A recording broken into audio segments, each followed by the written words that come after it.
G'day, Stephen. Welcome to the MGF 5991 studio. Thank you. Thanks for your time today. Let's get straight into it. So, do you mind starting by telling us a little bit about your career background to date? Yep. I actually lived in the southeast suburbs. I went to Monash Uni in Clayton. Yep. I did an economics degree with a major in accounting and some management.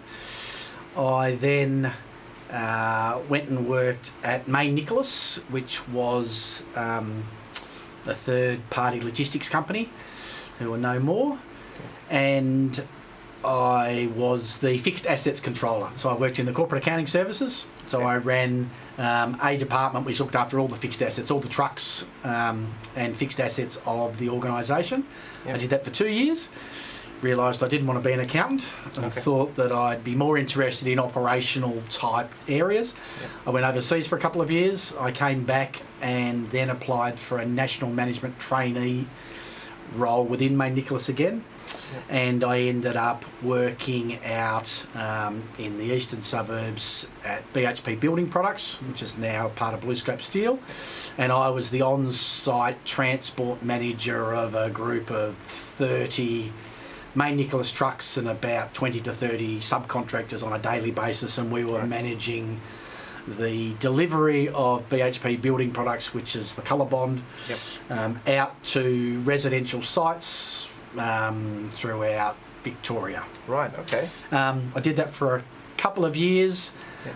I then went and joined a transport consulting business, and I worked there for 2 years. I then got a job with another transport or logistics consulting business in the private sector. Yep.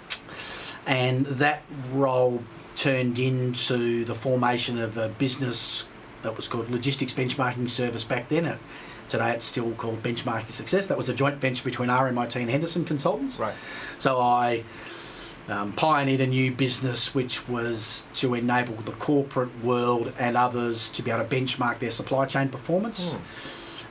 Both from a technical but also from a human relational perspective, and we ran advanced learning groups for the corporate world, and I did that until 2004, so about 10 years. And in the last 10 years I've joined MEWE, which is an organisational development business who works with the development of an organisation in a healthy way, where people are the core asset to the organisation, and the organisation is managed congruent with that philosophy. Right.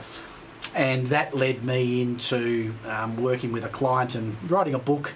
And so since the last 12 months, I'm working under a banner of Collaborative Inquiry, which is working in that collaborative space. Excellent. So I didn't know that's how you actually met Ian George, who you co-authored that book, From Me to We, Design and Build Collaborative Workplaces. Yeah, so Ian and I were both participants in the course. Right. And he was running a boutique integrated development organisation that sort of found land, built property, and then sold them.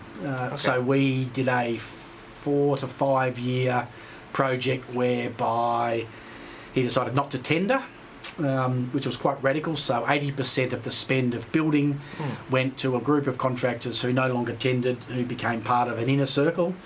And he wanted to create this concept that probably existed 100 years ago of the master builder who had all the trades. Yep. That project went on for 5 years. He did it because he was heading into a bull market and thought he wouldn't be able to find his contractors. Okay.